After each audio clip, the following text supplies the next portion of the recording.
Yeah. So here we are again, another wonderful Wednesday. Frank, what's it like up in Otahonga? Well, it's a beautiful day today, and for all those who are interested in the weather all around the country, and I know we have some viewers who are keen on, can't wait to get here on Wednesday. It is a beautiful day again. Excellent, thank you. And Peter, what's it like in the Bay of Plenty or Eastern Bay of Any Plenty? any day above ground is always a beautiful day. That's for sure. But no, it's cloudy here this morning, but we're going to have another hot one. We've had a few hotties the last week or so, so spring has definitely sprung. The grass is racing away. Excellent. Yeah. And yeah, it's another great day in Canterbury. Sun's shining. I'm above ground, so that's the most important thing. And we'll kick into to this week's topics. And I think the one that generated interest for me was the comments related to the RSA National Council last week in the proposal to widen Anzac Day to include everybody, not just those who served. And so, team, any thoughts on the proposal, Frank? Well, it's actually no changes to what is happening. No changes. What's happening? I Peter, think any Mr. Pink ideas? was sitting there having a quiet day. Yeah, I think it means something's happening up in Wellington, and Right.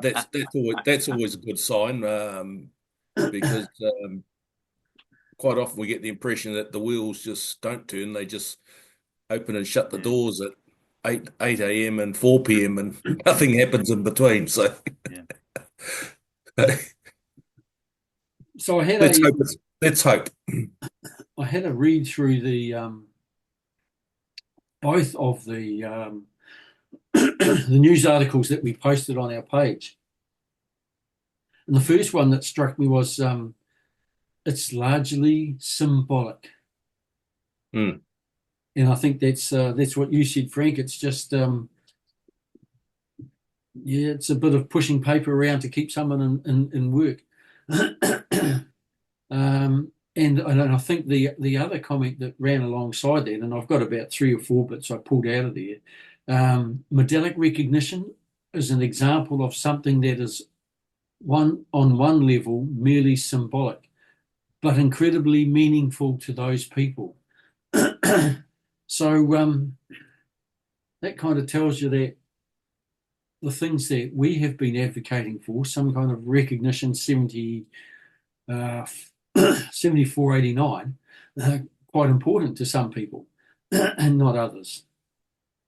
And also the comment by Kevin Arledge, who's the Wellington president, a retired colonel, served in the Cold War, and he felt that the definition of a veteran needs to be expanded, um, and as opposed to just overseas deployments. So that was again recognition of perhaps ourselves as a group of people because we were Cold War soldiers, sailors, Air Force people, and that's important that we are included and not this two-tier system, scheme one, scheme two, you're in, you're out. Even for those who've got operational service, between the two schemes, there are some significant differences as to entitlements.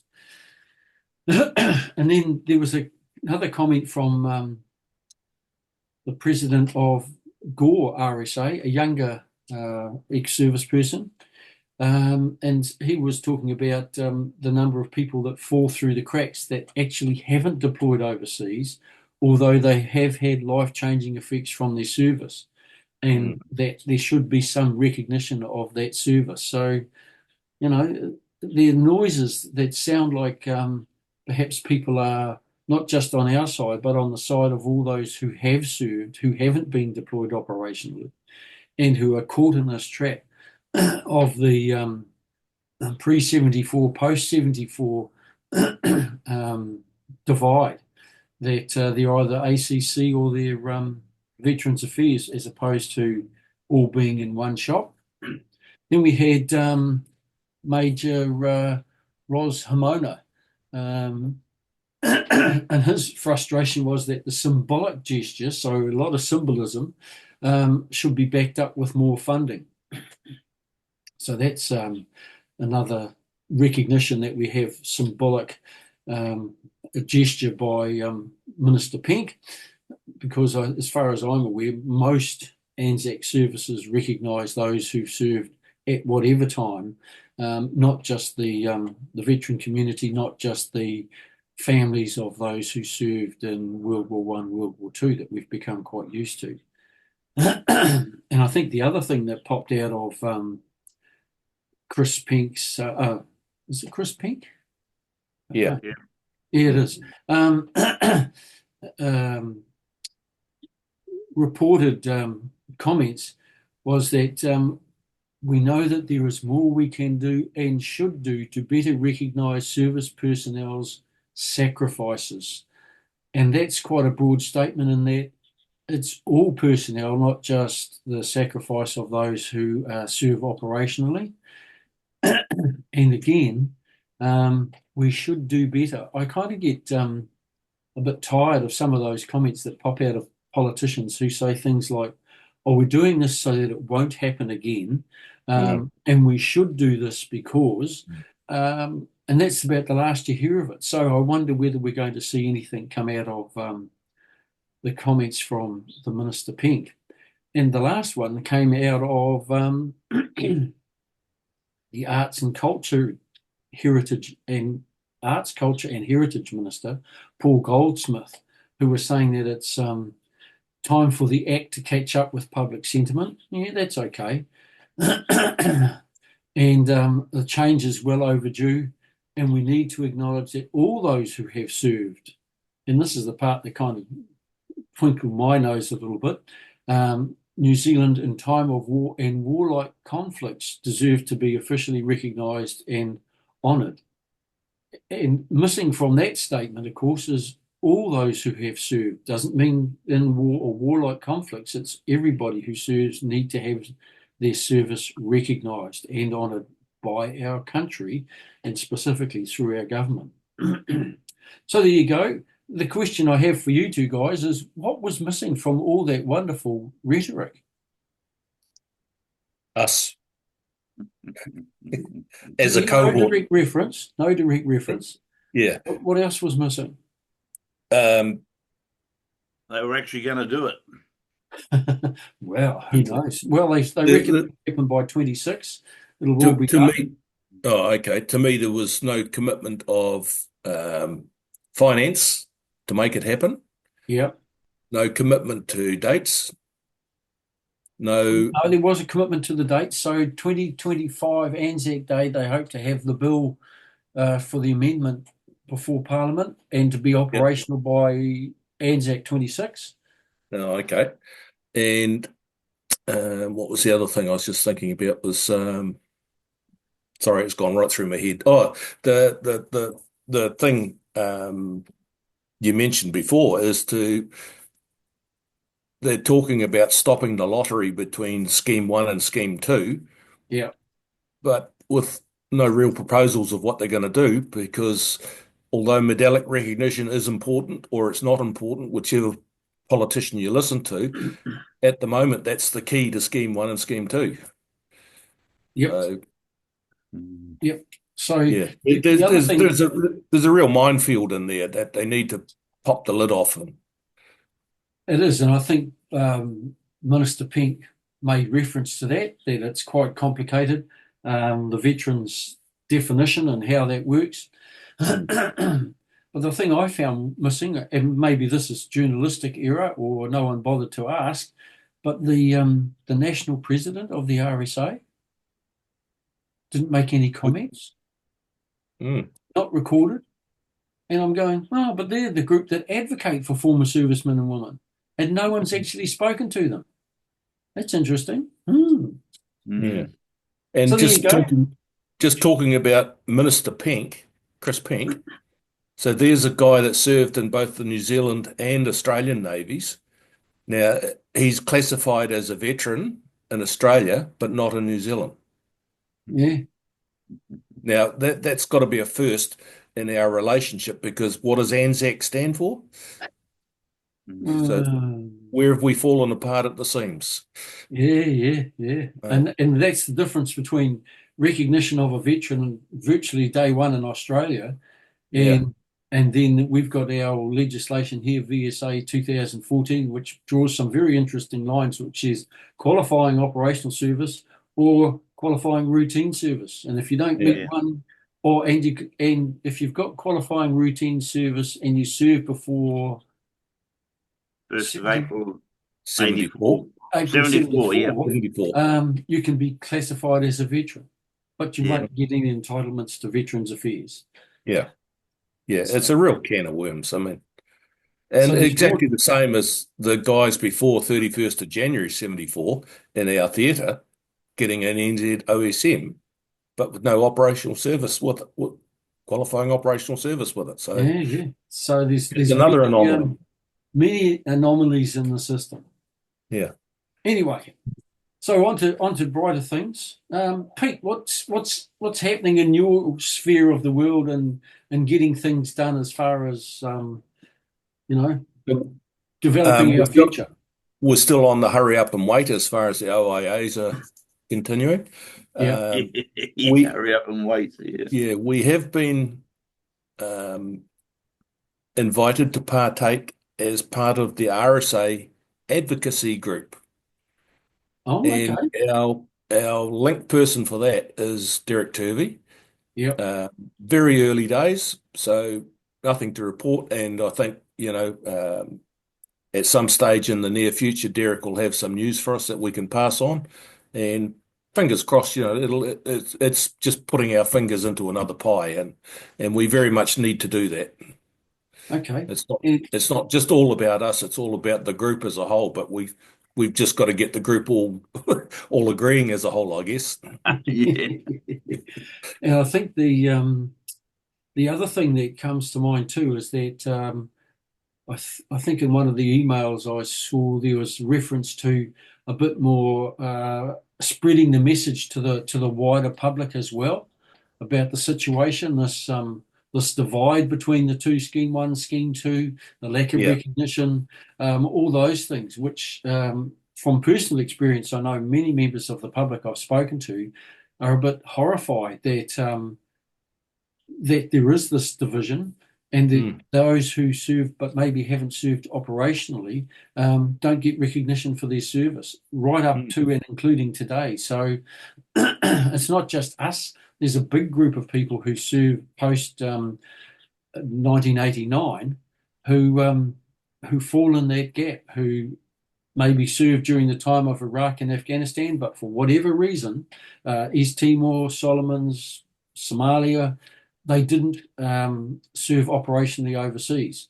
And they're in a Mm. similar boat. So we're not just advocating for ourselves, we're actually advocating for a big chunk of servicemen and women currently serving and those who have served who haven't had their service recognised in some way. Mm. It But used for to be a those, lottery as to where you went. well, that's quite true. And if your rank was right, and if you had the right trade. Exactly, yep. So if you've got a pen, pencil, piece of paper ready, here's some, and I must take my hat off to the to Veterans Affairs. They're actually getting out of Wellington and doing stuff. So we've got the Napier Case Management Clinic, Wednesday the 20th of November. Book online. So go to the VAN's website or Facebook page. The links are there. Blenheim Case Management Clinic, Tuesday the 10th of December. Auckland, Tuesday the 5th of November. 2 case management clinics, one in the morning at Ranfurly and the other in the afternoon at Manurewa.